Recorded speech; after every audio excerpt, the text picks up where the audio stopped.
This was a fantastic conversation with Ari, Head of Enterprise Revenue Marketing at NVIDIA. Ari shares how revenue marketing at NVIDIA is no longer about campaigns and SDRs alone, but about championing data at a holistic level. He discusses how AI enablement is going from limited data, looking backwards, predictive, to now prescriptive, about being able to enable marketers and sellers with an intelligence brief. Ari whiteboards in real time how he's building a data intelligence platform that injects intelligence into the systems architecture they already have in place. Along the way, Ari has great advice for revenue marketers, like always be dumpster diving into your data. Revenue marketers need to mind shift into a product consultancy, with the product being data. And for AI and big data enablement, there are trust hurdles currently. Lots to unpack, so let's take it. Welcome to the AI for Marketing show. I'm your host, ANJLEENA, with many years of experience marketing in the tech industry. This show is for marketers to keep up with the pace of AI. We host conversations with innovative leaders on the leading edge, experimenting and navigating the world of AI for marketing. And today, we are joined by Ari, Head of Enterprise Revenue Marketing at NVIDIA. Ari, welcome to the show. Thank you. It's awesome to be here. So I attended your talk in San Francisco a few weeks, maybe 2 weeks ago, and what you were sharing around B2B revenue marketing was so fascinating, being in the field myself. And I just thought it would be amazing if you could come on the show and share some of your thoughts and the learnings. And so here we are. I think before we dive into the nitty-gritties of it, maybe Ari, if you want to share a little bit about yourself, your journey, so we get to know you a little bit, and then of course, all ears to learn, what you're doing with B2B revenue marketing, and AI at NVIDIA. So go for it. Definitely. Without dating myself, I think I started back in the era of the Dungeons and Dragons title of webmaster. It's like you should have had a sword by your side while you're building websites by hand. And then I remember at one point in time, the person that really understood data was this one person in corporate marketing called Demand Gen. And I was fascinated by that individual because in the org I was in, he was able to really quantify, if you do this here and you put a little here and you put a little here, on average, we're expecting this in the output. Now that seems obvious. Like, why wouldn't you be doing that? But really, there was a point in time where, as much as people like to say they're data driven, they didn't have anybody in there that actually dove into the data and could quantify impact in that way. Wasn't perfect, but it was the first foray into, hey, this makes sense. This is important to have in marketing. So demand generation became teams within marketing. And I worked through digital marketing, ran demand gen, ran growth marketing. Marketing just kept reinventing itself, which was caused a lot of alignment issues with sales, who have never really reinvented themselves. But it was all because things were getting better and better and better. Instead of just throwing a bucket of fish over the fence and saying, we enabled you, how can we act smarter moving forward? So most recently, before NVIDIA, I was managing demand generation and inside sales at Cumulus Networks. That was amazing. High point in my life and career, because it's rare you get your SDRs and demand gen in the same team together. It takes a lot of politicking for both sides to be happy, but they're in lockstep at that point. There's no divide. Wow. Coming into NVIDIA, we started the revenue marketing team, which was a departure from what I was traditionally doing in the past. Instead of managing campaigns and managing SDRs, now we decided to champion data at a holistic level within the organization. At that point, near 30-year-old organization that had a foundation in B2C, now enterprise, and a huge developer contingent. So traditionally in large orgs like that, they all operate independently in silo and disparate systems. But the win really is a holistic view of the account relationship, to see all that cross-pollination occurring and realize that everything from the consumer touches to the developer touches to programs, events, channels, you name it, in some way does feed into revenue at some point. it's way more complex than that individual that was originally on a team or was originally in corporate marketing called demand gen, and he was saying if I put a few bucks into content syndication or a few bucks here, this will happen. Well, now as we've scaled, and in the enterprise org, especially when you're dealing with, say, 1,000 product SKUs and a Venn diagram of just as many use cases, go to market is much more complex than dropping a lead over on this side and have them walk out the door with a product in hand on the other side. Totally. So fascinating. And I think I'm going to borrow that phrase of like, kept reinventing, right? Like, Mhm.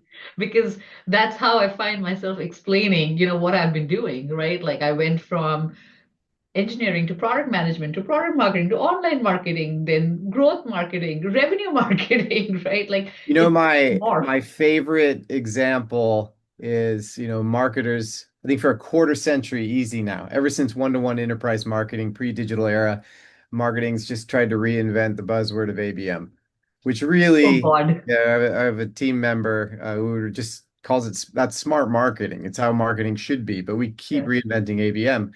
And sales ends up despising the buzzwords. If you ask anybody who was the first person that climbed Mount Everest, it was Sir Edmund Hillary. And he's the marketer showing up, rich guy showing up with a big tech stack. His Sherpa, which most people can't name, was Tenzing Norgay, who'd been Yeah. climbing those mountains his entire life. Yeah. That's your sales person right there. But marketing makes the big splash. We're going to do this neat new thing. We're going to do propensity model. We're going to do all this stuff, and the eyes roll versus just saying, how can we be better? How we can make the organization better and not worry about chest thumping around attribution. Totally. I think actually I'm so yes, ABM. I mean, like seriously, like how much can we kick that around, right? Like it's Mhm. amazing. The one thing I am actually pretty happy about is that now we're moving to the term revenue marketing, revenue ops, right? Like because then that's psychologically breaking down the divide between the sales, marketing, sales enablement, sales ops, marketing ops, like so many different siloed teams, and it all comes together in that one pursuit or one goal, right? That we need to be thinking about the revenue funnel, Yeah. right? Like, how are we attracting it? How are we accelerating it? How are we expanding on it? It's all about revenue, and we're a team, right? So with you on that 100%. Ari, maybe we can start now and start diving into because your talk was fascinating. What you're doing, by infusing AI really, and you're changing, how B2B marketing is traditionally done. So I'd love for you to maybe like paint a picture of what that pre-AI and now I can't call it post-AI, but we're in the midst of it, right? Like Yeah. AI intelligence, right? Like where we're going from drowning in data to now essentially being guided by insights, right? Like how is that transition, right? Like looking and maybe like what your vision really is, right? So Yeah. it's a long form question. So would love to know, right? Like how you're transforming really Yeah, like B2B with we're AI. definitely, as you put it, in the thick of it. So many things. We could talk about this over a series, but if you think pre-current moment of AI, the focus really has always been and always will be curation of as many signals as possible, or it should be, for a holistic view of that account relationship and where they're at right now. And so the problem pre-AI was I can collect as many signals as I can. I don't even think I thought about it at that point. It was really what intent data provider am I going to use? What data do we have in our system to sift through? What can I clean? And going back to that example of the individual that was demand generation, thinking about how many dollars to put into this or this, you can only fit so much stuff into a model in Excel. Yeah. We got fancy with BI tools, but then the BI tools on average take the data that we've curated and create fancy bar charts, pie charts. Somebody on my team said pie charts are dead, so I won't say pie charts, but bar charts, column charts, Yeah. trend lines. We try and do minimal forecasting, and we throw a kitchen sink into a dashboard that everybody says they need. But then you look at the usage metrics of those dashboards and they're not really used at all. Yeah, yeah. The people that are using them, for the most part, what we're doing is looking backwards. And the more time we spend setting up meetings to get the right people in to look at the data and socialize it, you're usually already into your next period of execution, looking at the prior period. And then you ask that group of people, how often have you made unearthed an actionable insight from this data and made a strategic decision to change what foot you put forward next? Right. It's really rare. Usually it ends up being a huddle of call it a tiger team if you want, that works 3 months or so around data from the past year and then makes a decision on how they're going to shift the org in the next quarter or two Yeah. during a period of time where the business is kept moving. And by the time you execute on that, your environment and data set is probably completely different than what you looked at before. So the first thing with AI enablement within our organization was being able to say, "Hey, I'm not restricted in limit of data that I can manage. I'm not restricted in this old school form of just looking backwards and being predictive, which is pretty basic forecasting. It's ridiculous to call it basic at this point. I would probably be offended if somebody called it basic 5 years ago or so. Yeah. But really, at least for 5 years, the verbiage has always been how do you get from predictive to prescriptive? Yeah. And what that means is how do I get past spending all this time in these meetings and just enable somebody with an intelligence brief that is simply, hey, today do these three things. Forget sitting in 6 hours of meetings to analyze 3 pages of bar charts and whatnot and take opinions and Mm. sentences that start with I think that and I feel that. Just get enabled with these three things that day. And if I can do that, I'm going to be much more strategic and efficient in my execution. That's where AI is taking us right now. The problem though is when we talk about looking at the current state of an account, the holistic relationship, I'm pulling in as much data as I can across first party, third party. If I had all the budget in the world, I would buy every intent data, vendors data out there, and then Mm. I'd have as much context as possible to know, okay, yes, this account is surging, but they're surging because there's early engagement. That's fine. I want to know that they have propensity to engage versus a motion where a whole buying group is in play and we have propensity to buy versus churn versus buy again and the like. Even then, though, what we have a habit of is taking this new method of manipulating data and trying to shoehorn it into old methods of BI, where I'm going to take all of this and I'm going to build a fancier dashboard for people. Mm. For people that really, we all know the right words to put on our resumes and LinkedIn. Say that you're data driven. Yeah. Honestly, there's a different chemical makeup for the small percentage of people that will actually look at a dashboard and glean an insight from it and understand it versus people that just want the dashboard to say, hey, we've got the data here if anybody asks for it. We'll screenshot it, we'll send it to them. Hopefully they don't ask any questions. So where we're getting now is to have this machine always running against a buying group in an account, fueled by as much data as possible for context, Mhm. enable my stakeholders with simple bullets daily, whatnot. This is in the speak of what level they are, you know, Mm. C-suite versus down to boots on the ground, and enable them from there. The problem is a trust barrier at that point. Mm. Uh, but I'm going to go on and on and on. So I'm going to let you shape it before No, I no, just no. start I'm just going going to on. summarize it, right? Yeah, yeah. Like to make sure that I'm tracking. So essentially what we are talking about here is that because of AI, right, things have like, moved really fast and accelerated, right? Like so we've gone now from predictive being fancy to actually now prescriptive, right? Like so that's the shift that we are making. And I love what you talked about, which is let's get more efficient also, right? Like with our time, with our processes and stuff. And let's just start saying with confidence that this is the stuff that needs to happen now. So it's a prescription for today, right? Like based on everything that's been gleaned, right? Like about the account.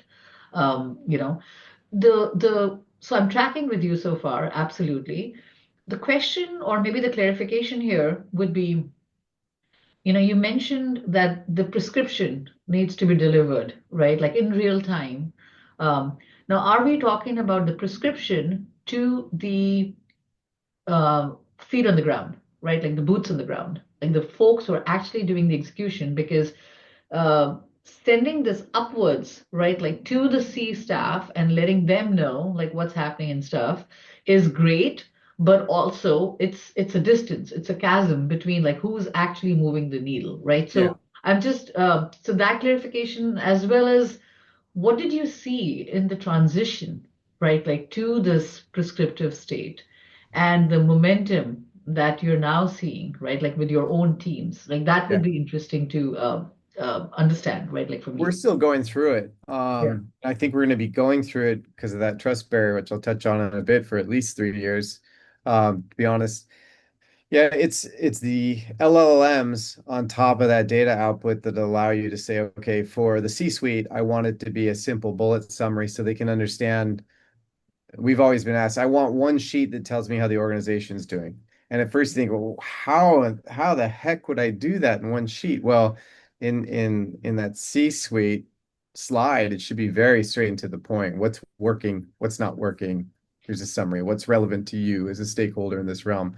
For the boots on the ground, that LLM allows you for much more detailed output to say, okay, your campaign has this issue in this region on this channel, fix this right now, or we're not projecting any revenue coming from these activities, and you should probably go in and fix it. So for the C-suite, they're not going to want daily alerts. They're probably going to want something.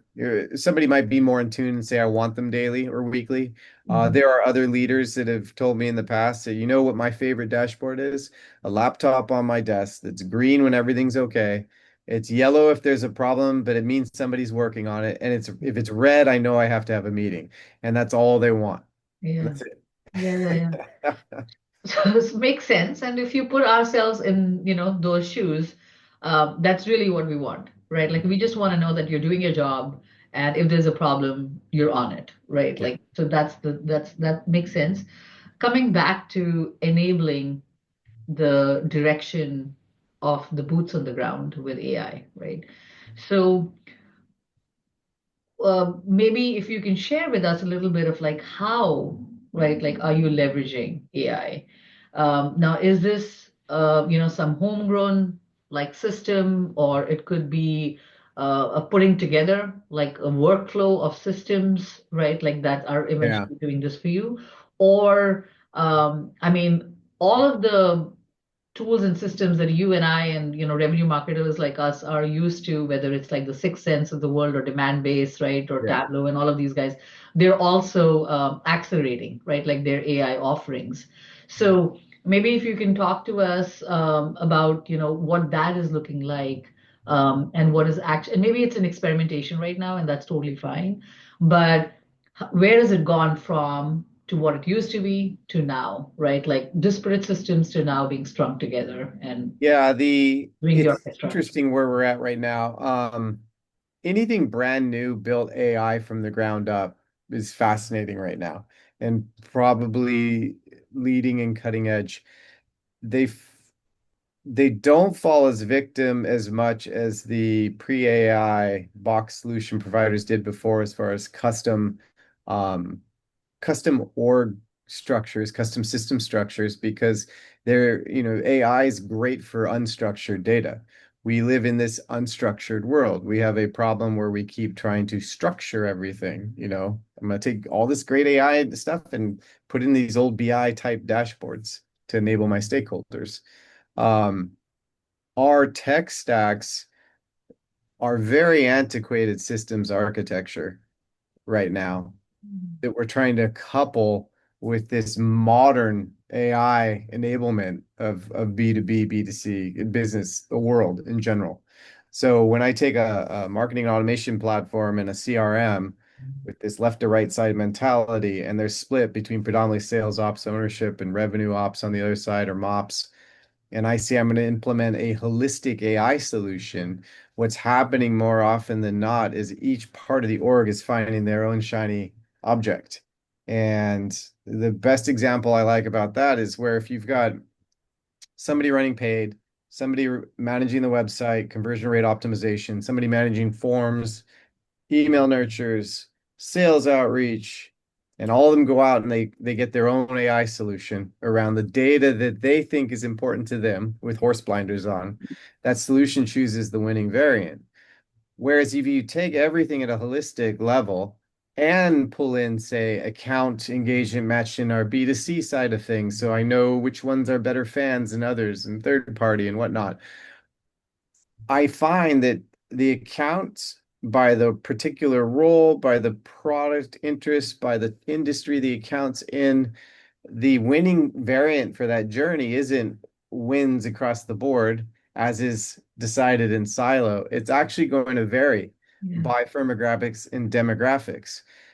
But until you get alignment in the organization past the antiquated system architecture structure with these silos, nobody's going to listen to you say, hey, for this type of account in this industry, for this role, it should actually be your losing variant that Yeah. your system has said. So we're at the point where we have to start thinking top down, not from systems architecture up. I mean, if you go in and I looked at the dates on when most of these CRMs and maps came into play.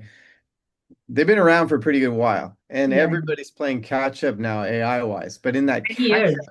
yeah, in that catch up, Yeah. they're each implementing an AI enablement in their siloed product Yeah. offering. So Yeah. once again, I've got AI in my CRM. I've got new AI solutions in my marketing automation platform. And then I have all the band-aided tech stack that I have that exists because we've been trying to up level past this whole old school view of leads over here and contacts over here. We're in this current world where I want to target the buying group in an account and to adequately provide context for the intent data that I still pull in from some vendors to get Yeah. the context as to why they're surging and enable my stakeholders for what they need. I need all the data. And then I get all the data in one solution. That's not starting from the ground up. It's starting from up here. And what we talked about in that that talk a couple of weeks ago of a drivetrain, this Yeah. always on system against that data, AI enabled, that is way up leveled from the antiquated siloed systems architectures that are the foundation of our tech today. That's fascinating, Ari, because you're talking about essentially how do you even get the era that we're in right now is we have to adopt AI and we are also growing our businesses, right? Like we can't just like throw away, right? Like all the systems that we have and all the teams and all the ways that we are used to working. But we have to, so the change management is like a big thing right now, Yeah. right? Like how successful are we going to be with AI really does come down to change management, right? And it's fascinating how you're describing it because in my head, I'm a visual person and I'm kind of like thinking that what you're trying to do is to build this command center or a central hub which is going to give out prescriptions for revenue marketing, right? So you're coming from the top of like these are the accounts, right? Or these are the areas, sectors, whatever, right? Like that we want to essentially engage with. I'm going to build a command center where I'm going to get all the intelligence possible today, right? Like that's valid today. And then I'm going to dole out these prescriptions like a doctor almost, right? Like to the different individuals, right? Like whether they're sitting and doing CRO, right? Like, so this guy is only focused on CRO and his world is website, right? And conversion optimization, but you're going to give him those insights. So you're arming all of these different folks, like the paid media teams, they might go and buy their metadata, which is doing great work with AI for bidding and optimizations, etc. Somebody might buy something else for SEO now, which I shouldn't even say SEO because apparently that's old school and it's whatever. You know what I mean? I wouldn't rush to that. I think it was a decade ago they were saying email's dead, but I still have a Twitter feed for an inbox that I have to maintain. So I Yeah. think So we're going to be nothing a is dead blend. right now, right? I think, but everything is kind of transitioning. But Yeah. coming back to my visual, does that capture how you're thinking about it? Like you are essentially doing a revenue command center. right? Hmm. Where you're essentially doling out, right, like prescriptions to the different teams that are still working with the tech that they have, or they're experimenting in their own little fields, right? Yeah. So it's not that you've got this one magic wand, right? Like where revenue marketing can do everything across the entire journey. You know what I mean? Like, so Right. does that, essentially capture the philosophy, right? Like with which you're essentially taking your team through. Yeah, don't get me wrong. AI is going to be everywhere, and it's Yeah. needed for efficiency's sake and enablement's sake within all those organizations. Because you're visual, and because I didn't say I was going to do this, let's hope the marker works. This is great. There we Yeah. go. All Yep. right. Awesome. So think of it this way here, right? Yeah. Yeah. Yeah. What? Is this All good. I can reversed? see. Yeah. It's okay. I hope it's not reversed. Okay. No, it's not. So if I think I've got sales, I've got marketing, I've got my developer programs. Make sure I'm still on I screen. Yep. can see. Yeah. All good. Okay. And it goes on and on and on. Channel partner events and whatnot. Each of these individuals are going to have their own AI, their own KPIs, right? To what is most important to them. If Yeah. you ask anybody in the developer pro, not anybody, if you ask most people in the developer program, they care about the community. Is that blurry for you? It's a little No, blurry, huh? no, I can It's see. not. I Okay, can see. good. Yeah. Um, so very important for what they're focused on in each of their roles for what they need to be doing. But when we talk about revenue marketing enabling sales, the Mm-hmm. way we enable sales is sales needs to see all of this. Even call it B2C. If I have two accounts and it turns out that this one particular account has deep, deep background buying in B2C, I know I have a much easier door opener with that account than I do with the other account. A really simple example. But for each of these, there is the account, and the account will have a buying group with many, many people. Let's say it was four roles in this case, developer out to executive. And the developer team, when they think of developers, is thinking that. Mm-hmm. In actuality, there's probably team leads and some infrastructure engaging there. A number of them are engaging in marketing content. Sales Mm-hmm. might capture a couple of these people. If they're lucky, they'll get an executive. And then the executives are events and partners. All our developers are going to our events. The developers are always buying gaming platforms and whatnot. Yeah. So what happens with old school intent data providers, not old school, just intent data providers, Yeah. it takes a lot of keyword clusterings and things like that to try and get the idea of is this account surging? Is it is it surging because there's early engagement around an event, or is it surging because there's actually an actual sales ready motion happening here? Mm-hmm. So what we look at is this context area here. And then this requires our AI solution, looking at correlation, causality, Yeah. like, and then applying that where these people work. And not like we used to do in the past, say, okay, we have a new platform for you, a new metrics area, a new dashboard. It's where do you work? How do you work? How do we plug something in without even telling you the word propensity Yeah. to enable you to actually work better where you're at? So all of this goes into that data intelligence platform. So from that and holistic enablement perspective, we're not saying it's in my map or it's in my CRM or it's in this other piece in the Mm-hmm. tech stack. This is the front end Okay. data-wise. Mm-hmm. All the data comes in here, and then from here it goes on and on and on into leading with propensity modeling and then Mm-hmm. injecting that into that foundational, really antiquated systems architecture. How do Awesome. I just get it? That architecture is not going away, Yeah. but how do I get this in there without it being an additional platform to go to, an additional thing to learn? How do I Mm-hmm. just make these things great with that holistic view? Yeah. And this DIP, right, like which becomes that command center, that is something in your view, right? Like that is something that every company will have to kind of like really custom make for themselves because their business is unique, who they're going after is unique, right? Like the Yeah. journeys of everyone is unique, right? Or are you also seeing some promising, I would say, like AI first solutions and platforms that are trying to tackle that area? Just again, thinking broadly about those who are tuning I in. do. The Yeah, more you go third party box, the more you're going to have a team dedicated to dumpster diving your data. yeah, When we build this ourselves, we mm, know all the ins and outs of the skeletons in our closet. We yeah, know all the things that's wrong with our data, and everybody has something wrong with their data and systems, always, and you should mm, always be looking.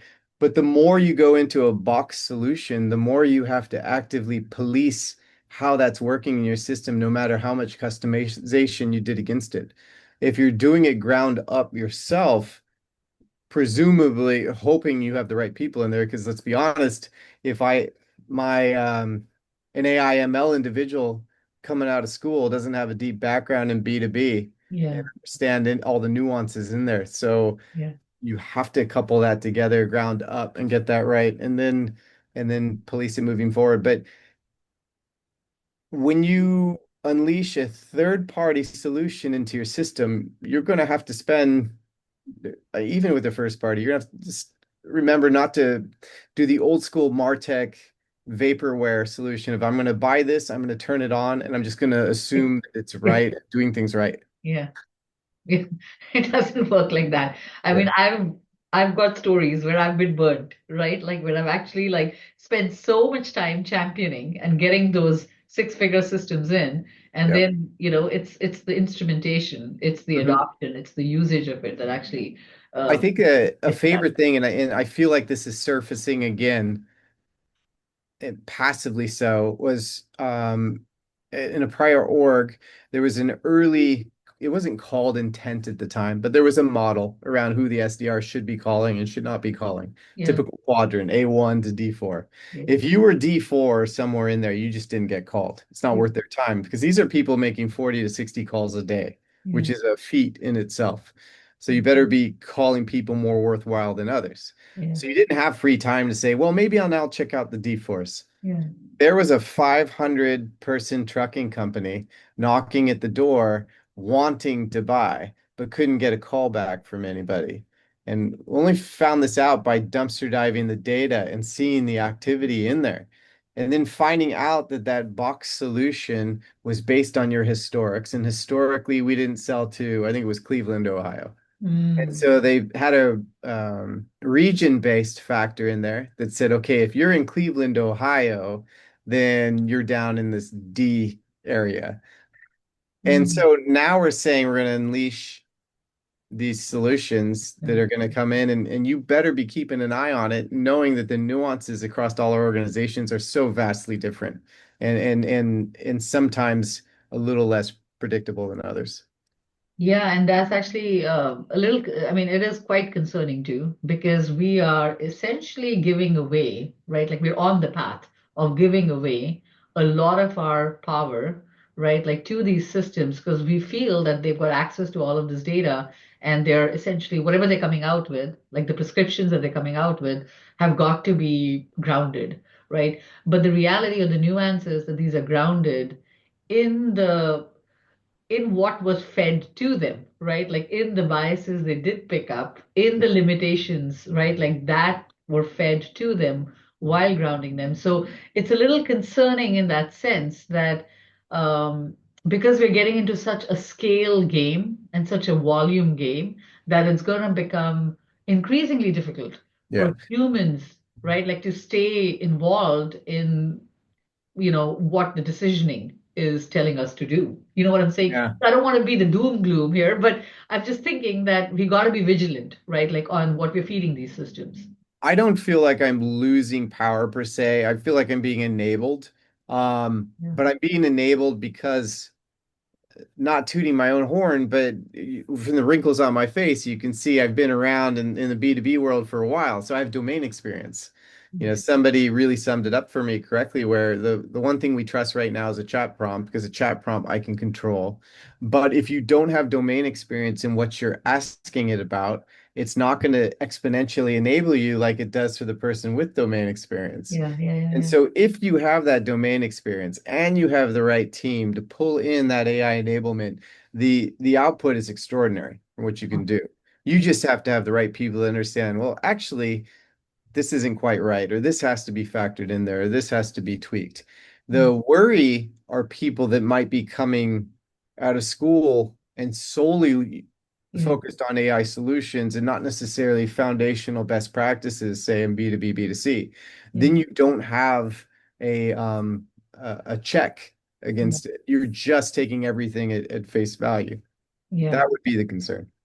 Absolutely. I think context, right? Like Mhm. that is king. And that, Context, that's a great example. Intent data. Hey, yeah, this account is surging, send it to sales. Well, yeah, without context, I don't know that, well, it's surging because of something that was announced at our flagship conference, and they're 2 to 4 years out from having a potential need yeah. from us. And then I, as a marketer, send all these accounts to sales and they get ticked off. Yeah, that's great. So great to kind of like sum it up also in that optimistic, cautiously optimistic kind of like light, right? Like keep your eyes open, right? Like as you're like building these. I personally am excited. Yeah, I'm not, I'm beyond cautious. I feel like we are not going to be able to innovate if we're cautiously optimistic, but I great. know the rest of the world is. When we talk about intelligence briefs, again, chat prompts are readily accepted by everybody because they can control them. But Yeah, when we talk about leveraging AI around petabytes of data and a data lake to do projected revenue maturation, where yeah, traditionally, if I'm targeting net new logos, where the first touch of somebody from that account might be 2 to 4 years out from them buying from us, and mm, finance gives paid media budget out quarterly. At the end of the quarter, they want to know how you did. Well, what do you have to show besides yeah, clicks and impressions? And yeah, so then they just view your OpEx as discretionary spend. And yeah, it's the question of, does marketing actually do anything for us? yeah, When in actuality, you're accelerating these champions that will be advocates when that buying motion does occur in 2 to 4 years. yeah, We have the AI now to do it, to show, okay, looking at backtesting 4 years of data and applying supercompute to that for analysis, we can say with a certain degree of confidence that there's a projected revenue maturation estimate across the next 4 years based on these behaviors that occurred today. yeah, But when you deliver that right now, the answer you get is, I'll believe it when I see it, yeah, yeah, which is shocking because that is the biggest ROI around big data with AI. yeah, But there is a trust hurdle there. So yeah. we are in the early technology adoption of the product lifecycle when it comes to that big data enablement and people being okay giving up their safety blankets of dashboards. Yeah, and I think like absolutely, right? Like I've been in those shoes, right? Like where the lens is very microscopic. It's only on like the quarter, right? Like what was the ROI for the quarter? And that's unbelievable because you've got like a 2 year, 3 year, like a long life cycle, right? Like so you do want to have a look back window and you want to have that conversation plus use the predictive, right? Like the forecasting. So look at both, like all three of them to kind of figure out like is paid working for us or not. So absolutely been in that in that seat for sure. Um, so I'm just kind of like bringing it in now, Ari. And if there's anything at all that you would maybe like want to guide marketers who are sitting in that seat of revenue marketing and they've got this thing that we've got to evolve, right? Like we've got to innovate with AI and they're still heads down trying to grow their business and keep the lights running. What would be, your like couple of advices or takeaways on like how do you get started, right? Like sitting where you are, right? Like is it the look up road mapping, talking to vendors, look at your systems, right? Like, where do you get started? Like, what would you advise folks who are just looking to get started? I think the fundamental understanding is that there's a shift in mindset or a shift in awareness of what you are to the organization. Again, backgrounds for me has been demand gen and the like. Data's always been an aspect there. It's always been data is there to help me do these things, but there's never been that view of championing data and back in manipulation of that data isn't just an IT engineering thing and then it delivers and enables you. The org changes. My team is a consultancy and we're selling a product and that product is data. And so we've completely changed how you look at what the roles are within marketing. I hire AI ML individuals out of school who might say, "What am I doing in marketing?" And I've had that conversation where I can teach you B2B best practices. You Mm. can't teach me how to do AI ML. I mean, you could, it would take a while. Yeah. You are going to be one of the most valuable people in the organization because you are going to be brought up to speed on foundational B2B and get domain experience there so that the AI ML you do, the solutions you're doing are hyper relevant to the organization that you're supporting. So when we talk about all the goodness that we want to do for revenue marketing, it has to be a data first and not Mm. cliched statement like you need alignment, you need this. Yeah, yeah, Actually doing it, and doing it means recognizing the fact that you are an organization with a product and that product is data and you are selling that product and your forward facing individuals in your team are your sellers and customer success individuals enabled by hopefully people within your team managing those AI solutions and manipulation of that data. yeah. That is, I'm glad you kind of like summarized it like that, right? Like, because that is essentially the gospel that revenue marketers, right? Like B2B marketers essentially need to embrace now, and not just like speak just say the cliche There's, words. you brought it up, like gospel for revenue marketing for a while is predictable, scalable, repeatable. That was the Mm. credo for revenue marketing. But that implies a start stop occurring. I'm going to repeat it again. I'm going to repeat it again. Yeah, We're looking at now in this AI era around account relationship and holistic data views is an always on drivetrain yeah, curating relevant experiences for the individuals in that buying group at whatever point in time those individuals are, and then enabling our stakeholders based on the individual state and the buying group state. yeah, And it's not a start, stop, let's check it again. yeah. You're basically managing a machine that is always on, that Always again evolving. is up here beyond your antiquated systems architecture. Yeah. And I'm just again the visual person that I am, I'm just thinking that it's always evolving. So the B2B train that you're on now essentially doesn't have an A, B destination. It's actually you're starting from A and it could go anywhere, right? And Yeah, be where, it's right? an infinite lifetime line for the relationship of that account from before they knew you into whatever happens at any point moving forward. And there's a y-axis for buying center maturation. But beyond that buying center identification, those roles are in certain states throughout that lifetime. Now, traditionally in the past, like personalization, we used to say keep it simple because Yeah. you can personalize down to anything you want, but can you quantify and manage it, or are you throwing spaghetti at the wall? Well, with AI now, scale is a whole new ballgame Yeah. as far as managing those people in an account relationship on that infinite timeline, especially when you talk about multiple buying groups in the large organizations across business units. The permutations, combinations, right? Like are they've exploded and we Mhm. can actually do something about it. So fascinating. So, like I had thought, this would be a fascinating conversation, and it It's really hard. has. I gotta apologize. It's hard for me to encapsulate that. And No, no, no. This is there's so great. many different ways to go. It's an exciting time right now.